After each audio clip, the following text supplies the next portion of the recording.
This is Project Management Paradise.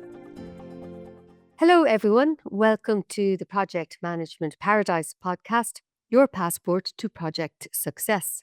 I'm your host, Katrina Gately, and today I am delighted to be joined by Courtney Weiss.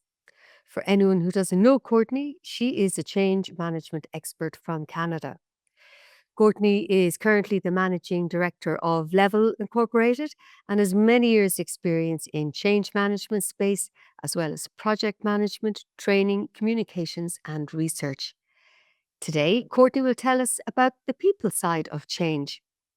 Courtney, you're very, very welcome, and thank you for joining us on Project Management Paradise today. Thank you so much. Courtney, can you tell us a little about yourself and your background and what led you to be an expert in change? Sure, absolutely. I always get a little, I always worry a little bit about the word expert, right? Because there's always going to be somebody that's listening that says, oh, she doesn't know what she's talking about or whatever. So I always worry about the word expert. But honestly, when I was younger, I thought I was going to be an academic. And thank goodness I didn't, because I'm way too much of an expert extrovert for that. But, I actually fell into change. I started my career in the training and communication space, and then I moved into a project management space. And after some soul searching and leaving kind of a toxic job culture and all of that stuff, I realized that there was this field that kind of pulled all those things together, and that field was change management. And so, now I get to flex my project management muscles and my communications muscles and my training muscles and all of those things, while also satisfying the extrovert in me, working with people all the time. Right. Well, change is a project in itself, so that's where your PM skills come into play. Courtney, there's a couple of differences or well, between transformational changes and change management. So in your opinion, what are the main differences between business transformation and change management?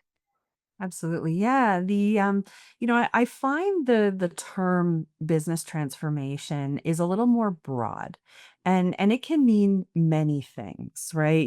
Folks will talk about a business transformation that's a digital transformation. Folks will talk about a business transformation that's a strategy transformation or a culture transformation or even a business model transformation, right? So I think it's this broad term that really encompasses the things that the business is doing, whatever that might be. And generally that's a large change that's going to impact many of your folks. It may change how they, have to show up behaviorally, or it may change the role that they play in the organization, or change the technology that they use every day. We had a great conversation before we were recording on ERPs and those types of implementations, right? And change management is the structured approach to helping people adopt change.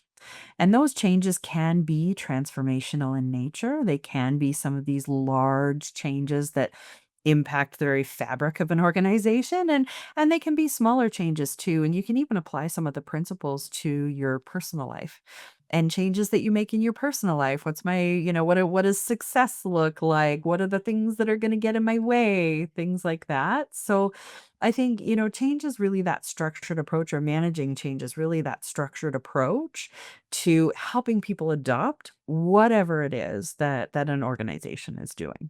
Okay, well, I think you've hit the nail on the head there with helping people adopt because the success of any change initiative hinges on adoption and implementation of the people, introducing new technology or solutions, and in your business or personal life, even as you said. If you could put it in a nutshell, Courtney, can you give me your top three keys to effective change management? Absolutely. I think, I think there's a lot to it, and every change is going to be a little bit different. But, some of the things that we see over and over and over again that really lead to success. The first thing is defining success metrics at the outset. What we quite often will define success metrics in terms of the project. We'll define downtime for a technical project, or we'll define efficiencies for a project, a process project, right? But we don't always take a look at what does success look like from an adoption perspective. When people are behaving in the new way or using the new system or whatever it is that we're asking them to do, what is the benefit of that? And that allows us to stay on track throughout. So I think that's a really big one. Second is partnership. And I speak about this as a consultant, right? As going into a client and working with them through the change, that real partnership with the project sponsorship or leadership or the executive team, because we don't know, as a third party consultant, we don't always know the ins and outs of the culture and things like that. So that partnership is really important to managing change well, and that could be between a consultant and the organization, like I work in, or if you have internal folks that manage changes for you, that can look like partnership between your change managers or your change analysts, and again, the sponsorship, the project leadership, making sure that they're working together. And the third is solving real problems. Quite often we think of change management, and it's such a nuanced profession, as you know, but we quite often think about it in terms of communications and training.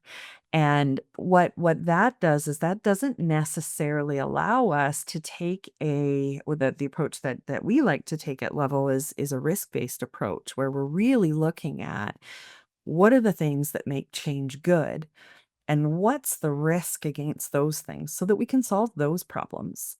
Because you may have a change that is very low risk, and in that case, you don't wanna overdo a change plan. You don't wanna overdo it, because then you're just you've got people that start resisting on the basis that they're tired of hearing from you. Doesn't happen often. But, you really wanna be solving those real problems and looking for real risk and mitigating that versus, kind of taking "This is what we think people need" approach. Yeah, that's really insightful. So effective engagement, understanding, communication, and resolution. And I think if people see the light at the end of the tunnel, we're doing this because it'll render one, two, three, then they'll be more likely to embrace the change and roll with it versus, oh, here we go again. What are we doing this for? Kind of attitude. Exactly. Yeah, we've all seen it. So that leads us on to, I have a short question, but I'm sure the answer is a lot bigger than this question, Courtney. But and you alluded to it a little there. How does one overcome barriers to the big organizational changes, or even the minors that could have a big result, from a management point of view and from a team member point of view? From somebody on whom the change is being impacted, I guess. Yeah, and I'm gonna give you the worst answer in the world, and that's "It depends." It's a broad question, right? It is, yeah. And generally speaking, though, there are things that make change go well. And, if you can uncover which areas will pose risk to your change, and you mitigate that risk throughout, through words, through communication, through interaction and engagement, through learning opportunities, through behavior reinforcement, leadership support, in the language of those impacted, it really helps to smooth out that change and overcome some of those barriers. So let me talk a little bit about what some of those barriers to change might be, or those common barriers to change, because this is generally where we start in change, is we take a look at some of these barriers that might pop up, and give a sense of where do we go from here? So from a foundational perspective, sometimes people push back or throw up barriers because the change doesn't fit with the climate of the organization. They feel like freshwater fish being thrown into a saltwater pond. And that, that doesn't feel great, or there's too much else going on. There's a whole bunch of other stuff and they just don't have the time or the space to really think through, what does this change mean to me and what do I need to do to get ready for this thing? Or there's no clear vision or decision making structure. So, what we say is some of those foundational pieces, we need to take a look at those and make sure that the organization as a whole, kind of on a broad space, is ready for that change. Then we take a look also at leadership. So and any listener to this podcast, you and I both know leadership is critical in change, both at the executive level and kind of at that middle leadership, um, translate strategic to tactical level that is so difficult. Maybe leaders aren't aligned. And, if we don't have aligned leadership, folks are less likely to hop on board, right? If leaders don't necessarily have the information or the materials that they need to lead effectively, or maybe have more junior leaders who just need some help. They've never done this before and they just need a coach to really help them through, how do I do this? How do I talk to my people? How do I take feedback and where do I take it to? And all of those things. So, we talked about barriers to change. There's those foundational barriers, there's leadership barriers, and then your traditional change management really focuses on the impacted groups, right? On the impacted folks at the end of the line that have got to do something different in their day to day. And those folks we have to look at as well. Maybe they don't have awareness of what's going on. They're busy doing their day-to-day work, Exactly. and they just haven't been paying attention, or it hasn't been loud enough to catch their attention. Maybe they're worried they don't have the right skill set, or they have no idea how they know they'll be doing a good job in the new world, right? That performance metric. And this can cause folks to really push back, right? And it's not necessarily because people are difficult, which I think the world is coming around to, which is lovely. Before it used to be all about people are resisting and, all of it. And I really don't necessarily love that terminology. But quite often people will throw up barriers to change because they don't know or they don't have what they need to be successful in the new world.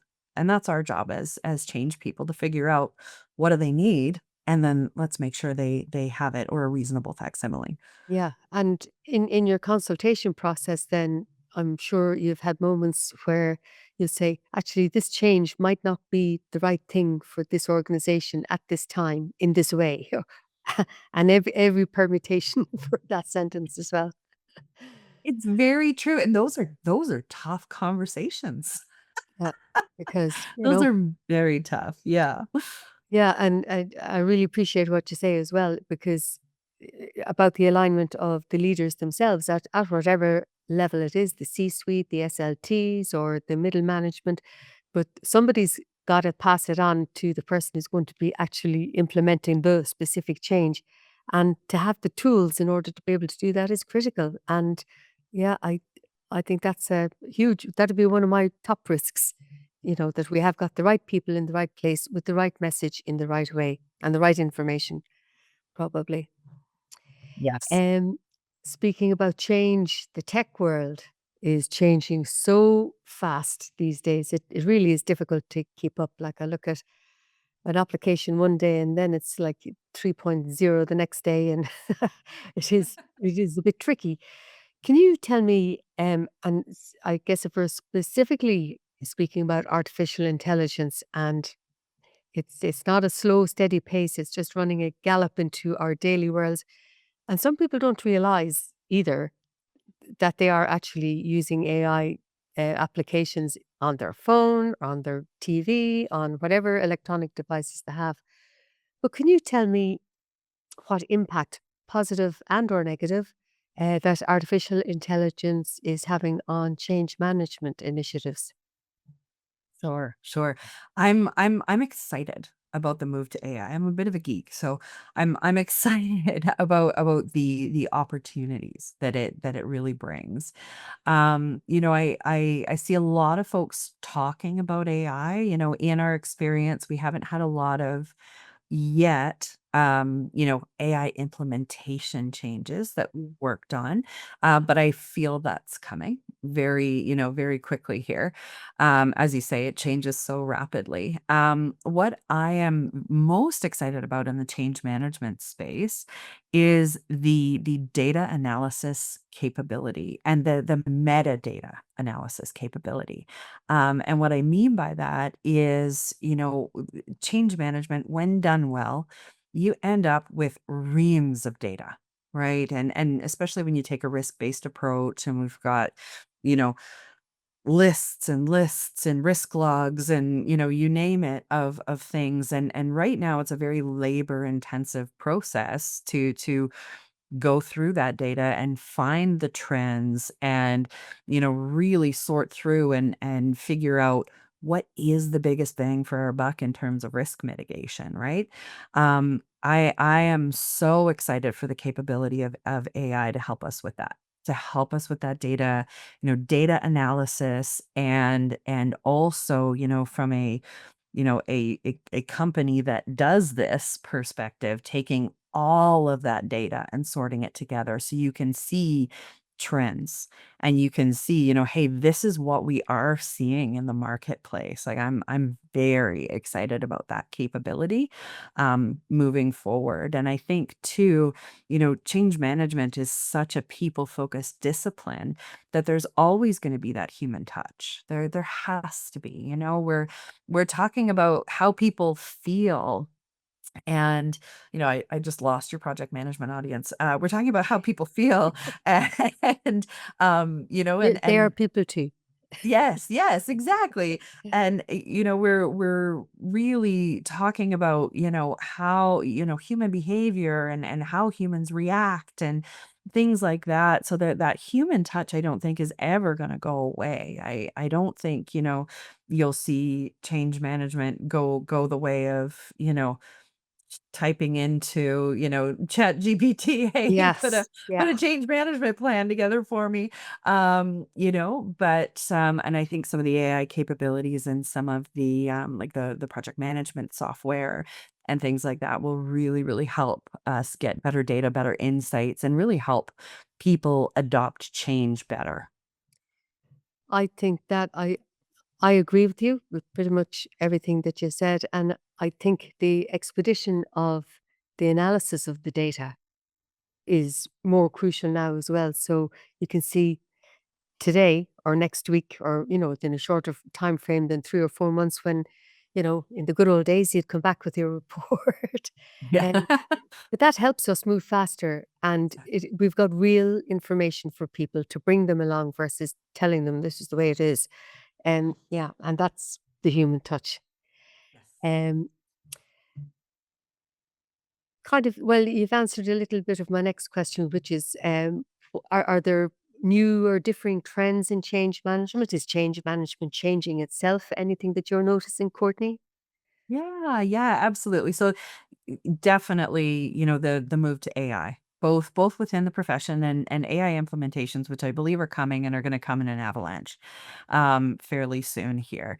But also what I'm seeing in the market now that I'm actually really excited about is a lot of businesses are um, moving from bringing in consultants to building in-house capability for change.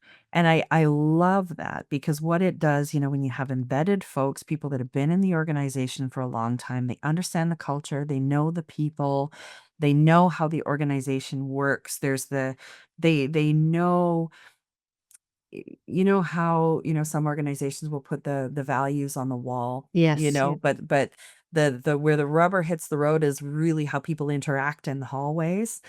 They know that piece, right? And I love the concept of embedded change management within organizations. And I'm seeing the pendulum swing, at least in Canada, specifically, I'm in Western Canada. we're starting to see that, and that's been about a year now that we've started to see that pendulum really swing back to building in-house capability. It generally swings back and forth, right? And depending on the economy and all of that. But that kind of embedded engagement as well does help adoption because people say, okay, this is coming from you that I meet at the coffee machine every day or whatever it is. So, Exactly, and you can't overlook that trust that is, that is between colleagues versus a third party consultant, exactly. Yeah. That level of trust is so important, especially when you're going through something tough, Yeah, like a big change, like a big culture shift or a giant technology implementation. it is very true. In my opinion, I agree. So, Courtney, I have one last question for you. Sure. And you've been in the business for quite some time in a variety of businesses, as we mentioned earlier on. Mhm. What's the most important piece of advice that you've ever received and that has helped you along in your career?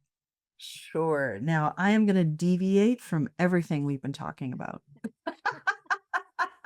Because the most important piece of advice that I ever received was actually bad advice, and it was very personal advice. And this one's for the moms.